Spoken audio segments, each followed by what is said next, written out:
Dani, por la presentación. Y este nos lo va a presentar Ignasi Salaet, que es de la empresa Fertinagro Biotech y está relacionada con aditivos para reducir emisiones de los purines. Yo creo que ha habido bastante movimiento de empresas de aditivos intentando ver de qué forma pueden sus productos reducir estas emisiones. Yo creo que esta empresa, Fertinagro, se ha peleado bastante y es un ejemplo más de las muchas otras que probablemente lo han hecho. Ignasi nos contará un poco su experiencia, sus dificultades y si lo han resuelto o no. Adelante, Ignasi, cuando quieras. Bueno, antes que nada, Salva, muchas gracias por la invitación, ¿vale? Por invitarnos a poder compartir nuestra pequeñita experiencia en lo que es el tema de la gestión de los purines de forma integral, ¿vale? Porque empiezo a compartir pantalla y así podemos ver un poco todo lo que os quiero. ¿Se ve bien? No está pantalla completa, ahora sí, perfecto. Vale, pues al final la primera pregunta a responder es ¿qué es Fertinagro Biotech? ¿No? Fertinagro Biotech, para los que no lo conocéis, es una empresa que se dedica básicamente a la generación de fertilizantes, ¿vale? Pero Fertinagro Biotech pertenece, además, siendo la empresa más grande del grupo, pertenece a un grupo, que es el Grupo Tervalis, que está bastante más diversificado y aunque representa más del 70% del grupo, la realidad es que hay una parte de la empresa que se dedica a muchos otros ámbitos y hay una tercera pata de la empresa que nunca podemos olvidar, que es pues, en el ámbito social, que es la fundación, ¿vale? ¿Qué otros campos tocamos dentro del grupo Tervalis? Pues fijaros que el campo principal, como os he dicho, es Fertinagro. Fertinagro pues, invierte bastante en investigación y desarrollo en colaboración con muchísimas universidades, una de ellas la UPV, concretamente con Salva, al que agradezco el apoyo que nos ha dado, ¿vale? Pero dentro del grupo Tervalis también tocamos muchos otros campos, como puede ser, por ejemplo, la nutrición animal, generando determinados componentes de lo que posteriormente va a ir a los piensos. También estamos en logística, alimentación, es decir, tenemos dentro del grupo granjas de producción de cerdo, de producción de vacuno. También tenemos energéticas y agroturismo, ¿vale? Fijaros que si veis la pantalla, realmente estamos en una situación, por así decirlo, privilegiada para poder hacer lo que hoy en día se llama pues un poco la economía circular, es decir, estamos tanto en el mundo de nutrición vegetal, nutrición animal, como la producción animal y manejo posterior de esas carnes para generar productos, ¿vale?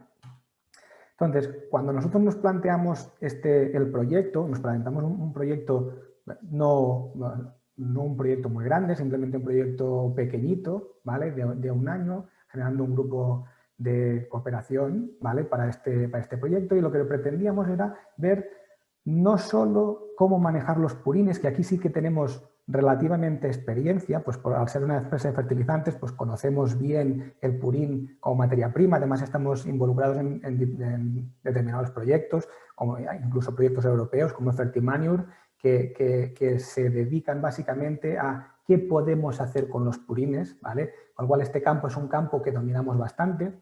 El hecho de cómo mitigar el tema de las emisiones de estos purines en balsa no deja de ser también una parte conocida por nosotros, y posiblemente la parte más desconocida, si queríamos hacer un manejo integral para dar un servicio dentro del grupo a diferentes empresas para que puedan ciclar sus productos, era la parte de la sala. O sea, ¿qué está sucediendo aquí? ¿Qué está sucediendo? ¿Qué técnicas podemos utilizar? ¿O qué podemos hacer? ¿O dónde están los problemas dentro de las emisiones de las salas? ¿Vale? Evidentemente tenéis que pensar que esto nosotros siempre lo hemos visto desde el punto de vista de una empresa de fertilizantes, porque invertimos mucho en I+D y evidentemente este I+D es mayoritariamente dedicado al mundo del fertilizante.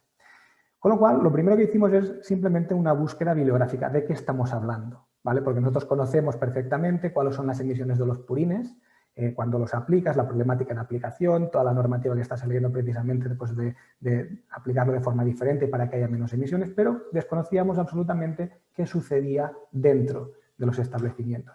Claro, aquí realmente nos sorprendimos de que la situación que se estaba dando, ¿vale?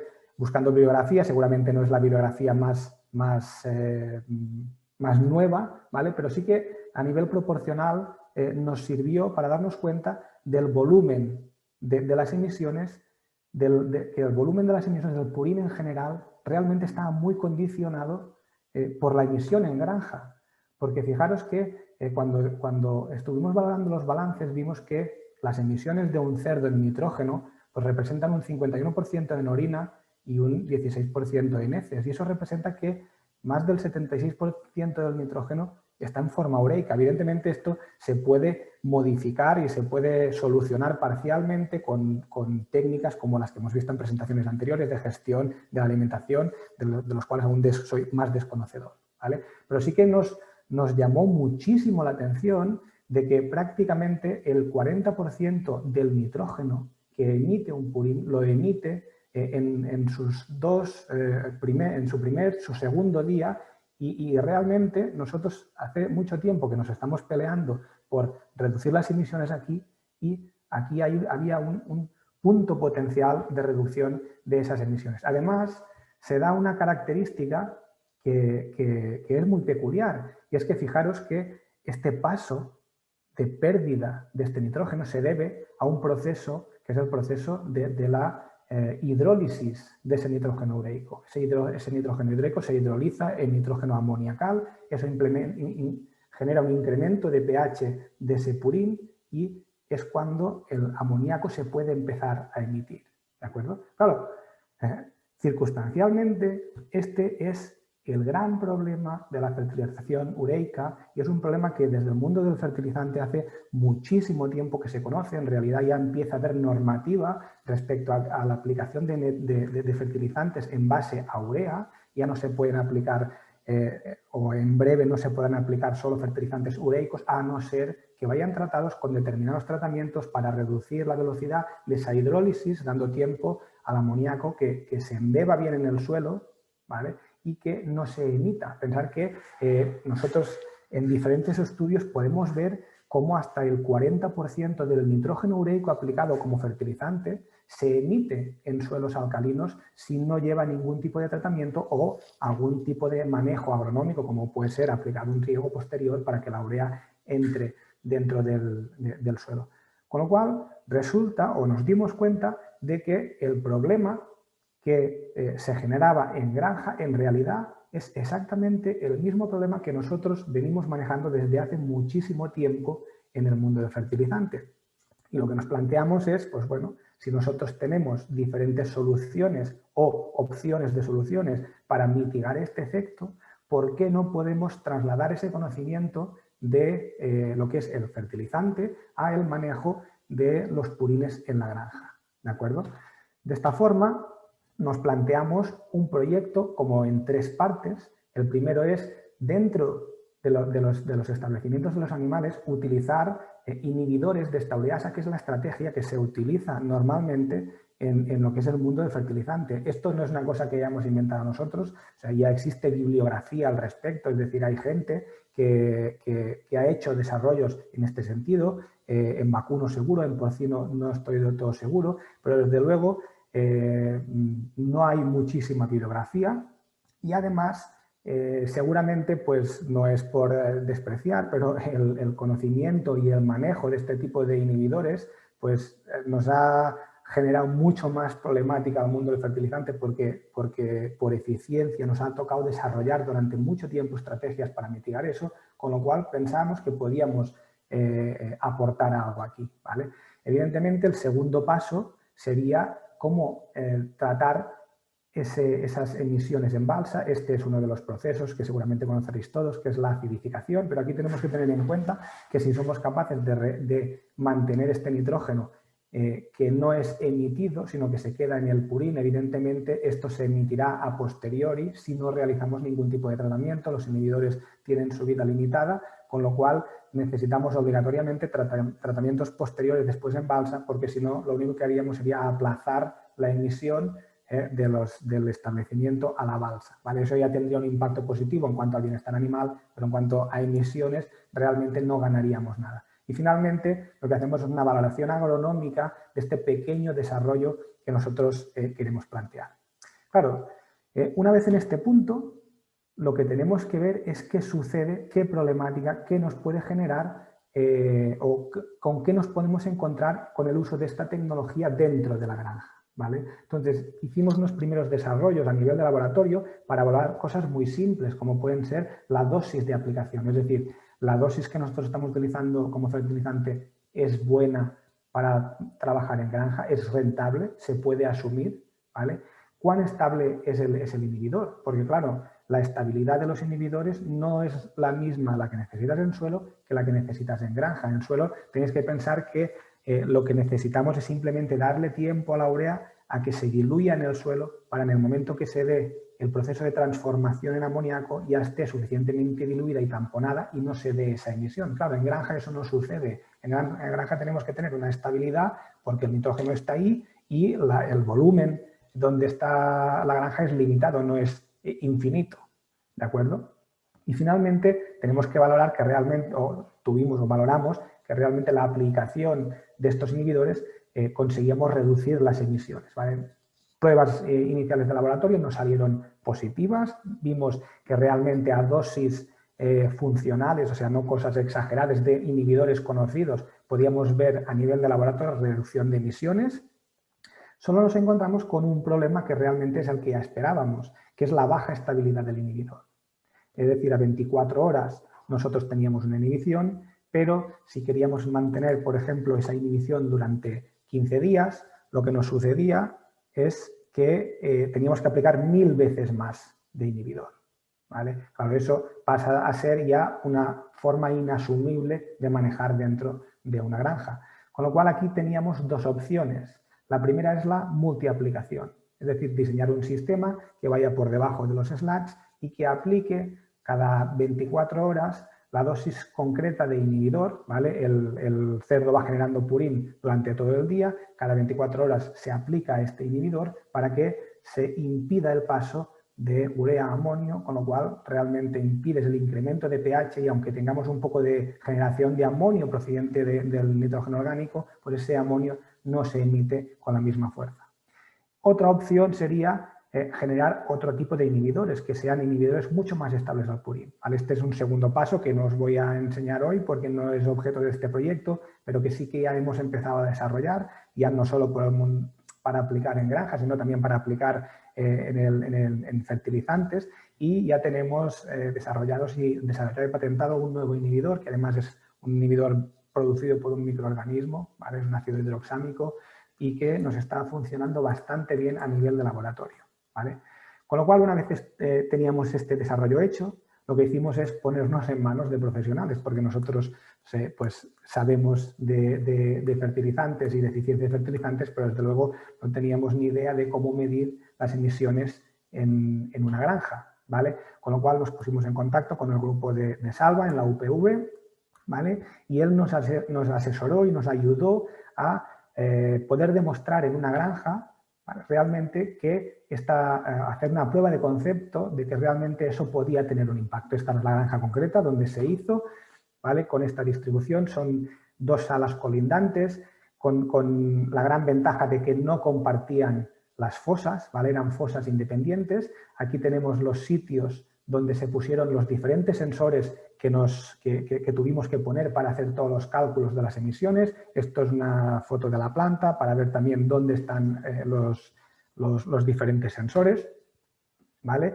Y aquí, pues, una serie de parámetros que yo realmente se me escapan los cálculos, ¿vale? Pero sí que todo lo que se tiene que medir para ser capaces de valorar esas emisiones en granja, ¿vale? Pues desde la temperatura, las diferencias de temperatura interior y exterior, el valor de la ventilación diaria de cada una de las salas, las concentraciones concretas de amonio durante el día y las concentraciones de CO2. A través de todos estos parámetros, pues nos ayudaron a calcular todos lo que son las ventilaciones y las emisiones de amoníaco, ¿de acuerdo? Y aquí tenéis los resultados. Ya os digo que esto es una prueba de concepto, evidentemente, pero se ve ya claramente cómo al inicio del tratamiento, aquí tenéis las emisiones de amoníaco por gramo, bueno, como gramos por hora por cada 500 kilos de peso vivo. Vemos que la sala donde se aplica el tratamiento, antes de aplicar el tratamiento ya tiene un poco más de emisiones. En el momento que se empieza a aplicar el tratamiento, esta sala reduce las emisiones respecto a la sala control, y cuando se termina el tratamiento, esta sala se estabiliza y vuelve a generar más emisiones.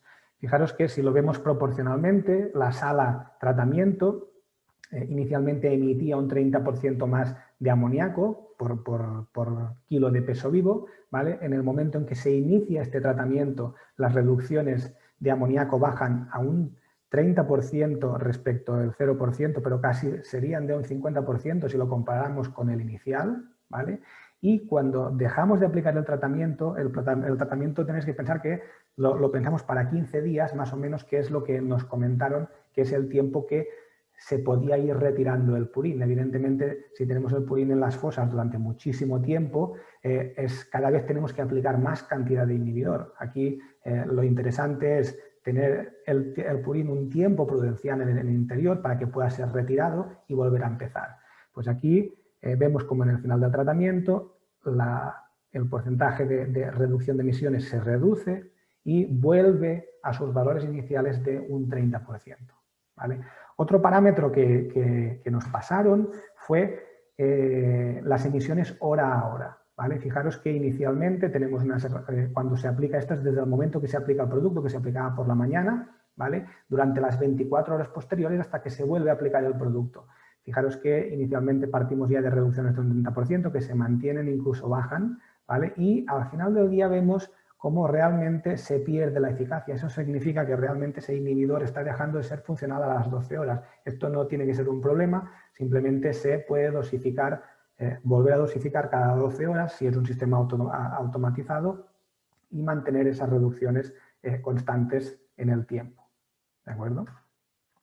Claro, aquí, una vez hecha esta prueba de concepto, nos podemos encontrar con un segundo problema, que es lo que veíamos antes. Si realmente no estamos o estamos reduciendo esa emisión de nitrógeno, lo que nos vamos a encontrar es que vamos a tener más nitrógeno en el purín, ¿vale? Y estas emisiones se nos pueden dar a posteriori en la balsa, porque en la balsa no vamos a seguir aplicando inhibidor durante el tiempo que tenemos que tener el purín almacenado. Con lo cual había que encontrar un sistema más económico para retener ese nitrógeno. Lo que decidimos hacer nosotros es un proceso fácil de acidificación, bajar el purín hasta pH 5,5, que es un pH en el que el amonio ya deja de ser mayoritariamente volátil, aún se puede perder amonio, pero ya deja de ser, dejas de tener esas pérdidas grandes de nitrógeno, ¿vale?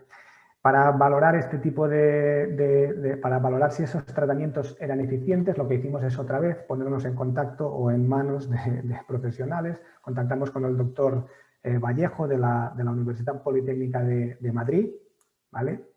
Él está especializado en emisión de diferentes gases de efecto invernadero en campo, ¿vale? Y le planteamos si nos podía hacer o nos podía ayudar en el estudio de las emisiones en balsa. Nos dijo que sí, entró en el proyecto y nos asesoró y nos ayudó a hacer estos pasos. ¿Qué es lo que vimos en la balsa? Pues aquí tenemos dos tipos de purín. Un purín que viene de las salas donde no se aplica inhibidor y un purín que viene de la sala que sí se aplica inhibidor. Y además cada uno de estos purines lo acidificamos o no lo acidificamos. Fijaros que en la situación control, es decir, la balsa el sitio donde no se aplica inhibidor, si acidificamos, realmente vemos una reducción, aunque no es una reducción significativa de las emisiones de amoníaco en balsa. ¿De acuerdo? Esto, fijaros que es simplemente una prueba, que eso requeriría de muchas más pruebas para poder hacer estadística con diferentes días y no solo pruebas intraexperimento, por así decirlo. ¿Vale? Lo que sí vimos claramente es que en el purín que venía ya tratado con el inhibidor teníamos menos emisiones en balsa ya de partida, ¿vale? Y si además acidificábamos ese purín, pues realmente la reducción de emisiones pasaba a ser casi de un 75%. ¿Vale? Esto, evidentemente, esta situación hay que cogerla como lo que es, porque estas pruebas evidentemente se hicieron inmediatamente después de desalojar el purín de las fosas, con lo cual seguramente aún teníamos bastante inhibidor activo. Aquí se tendría que hacer un seguimiento real de qué sucede con el tiempo, con estas emisiones. Si estos inhibidores siguen siendo estables, que el que utilizamos no es muy estable, ¿vale? Pero que conjuntamente la acidificación y la aplicación del inhibidor veíamos por reducciones importantes, ¿vale? Y finalmente, pues lo que valoramos es el aporte nutricional, es decir, ese purín a igualdad de metros cúbicos aplicados por hectárea, si nos aportaba un beneficio. Pensar que ese purín, además de ser más rico en nitrógeno, también es más rico en azufre. El azufre es un componente pues, imprescindible, por así decirlo, para la absorción del nitrógeno desde un punto de vista agrícola, y nosotros por ese motivo lo que utilizamos fue ácido sulfúrico para conseguir esa bajada de pH, ¿vale? Con lo cual esperábamos que realmente el manejo de estos hecho previamente al purín, además sin hacer ningún tipo otro de manejo más que lo que establece la legislación, nos permitiera generar pues un beneficio agronómico, ¿vale? Y al final es lo que encontramos. Vimos incrementos de rendimiento de cosecha en trigo de un 11% y además de ese incremento total en la producción, encontramos que la cantidad de proteína en ese trigo era casi de un 17% superior a la zona tratada con el purín con menos nitrógeno, por así decirlo, ¿vale? Y un poco pues esta es nuestra experiencia y los resultados preliminares ya os comento, porque tener en cuenta que no es un desarrollo universitario, sino que es una prueba concepto piloto que nosotros, como hemos tenido pues realmente resultados esperanzadores, queremos continuar y estamos valorando de realmente hacer un proyecto de desarrollo a más largo plazo, un proyecto largo y que nos pueda generar pues mucho más conocimiento y evidentemente ligar este conocimiento a todo lo que se ha visto anteriormente, ¿vale? Es decir, no podemos desligar esto de pues, el manejo nutricional que nos puede reducir la cantidad de nitrógeno y de todas las otras técnicas que se valoran para poder reducir las emisiones de gases. Muy bien. La verdad es que nos has dado una visión muy completa de todo, vamos. Tenemos una pregunta, aunque creo que es bastante... tiene muchas partes, ¿no? Básicamente voy a intentar reducir a una de ellas, para el resto puedes contactar con Pedro Morales, con Ignasi. La pregunta es del precio, si tenéis estimación del precio de momento. Sí, eso se estimó en su día y no era, ahora no recuerdo los números, pero no era un tratamiento excesivamente caro. O sea, era un tratamiento, nos dijeron los ganaderos que era un tratamiento asumible. No recuerdo si estaba en 90 céntimos o 80 céntimos por metro cúbico de purín, ¿vale? Es muy importante. Pero aquí no solo hay que valorar esto, porque claro, evidentemente nosotros lo valoramos simplemente como emisiones, pero aquí tienes un retorno importante porque estamos hablando de que si somos capaces de reducir la cantidad de nitrógeno, yo soy desconocedor de la cría animal, pero eso implica pues, mejores índices de conversión, eso implica muchos beneficios que te compensan este coste y desde luego lo que sí que podemos ver es que tiene un mayor desarrollo agronómico, ¿vale? Eso en según qué zonas donde hay un exceso de purín pues es un problema, posiblemente, pero en zonas donde la situación es equilibrada, es decir, que hay campo para aplicar purín, pues realmente purines más ricos en nitrógeno aportan pues más nutrientes y generan más cosechas. Muy bien, pues muchas gracias. Yo creo que es un mensaje muy, muy importante ese que has dado de valorar en su conjunto y evaluar los retornos, no solo en lo que ocurre en mi parcela o en mi campo concreto, sino el retorno